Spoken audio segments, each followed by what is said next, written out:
చూసారా ఎంత బ్యూటిఫుల్ గా ఉందో. వర్షం పడి కొంచెం సేపు బ్రేక్ ఇచ్చింది. సన్ సెట్ అవుతుంది, ఈవినింగ్ అయింది. జస్ట్ వాక్ వచ్చాను, జస్ట్ అప్రిషియేట్ ద బ్యూటీ, ఎంత అందంగా ఉంది అని చెప్పి. చూసారా దూరం నుంచి కొండల మీద వర్షం పడిన తర్వాత కొంచెం కొండల మీద స్నో వచ్చింది. It looks actually so pretty. ఇందులో ఎడిట్ అయితే అస్సలు చేయలేదు. ఈ సందర్భంగా ఒకటి షేర్ చేసుకుందాం అనుకుంటున్నాను. ఏంటంటే, జీవితంలో మనకి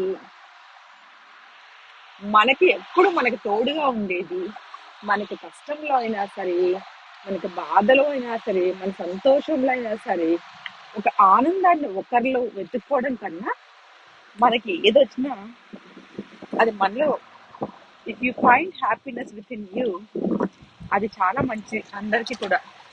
ఏమంటారు? ఎందుకంటే మనం ఒకరి మీద మన సంతోషం కోసం వేరే వాళ్ళ మీద డిపెండ్ అవ్వకుండా మనం మన సంతోషాన్ని మనలో వెతుక్కుంటే, అండ్ అది ఎప్పటికైనా మంచిదే కదా. అది పాయింట్ వన్. పాయింట్ టూ ఏంటంటే, ఒక్కొక్కసారి చాలా మందికి చాలా ఇన్ఫర్మేషన్ ఉంటుంది, చాలా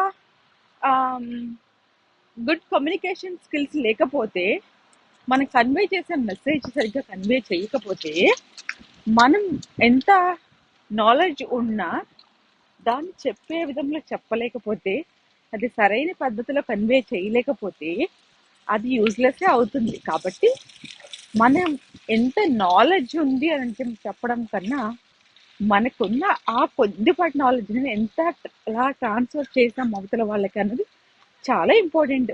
ఏమంటారు?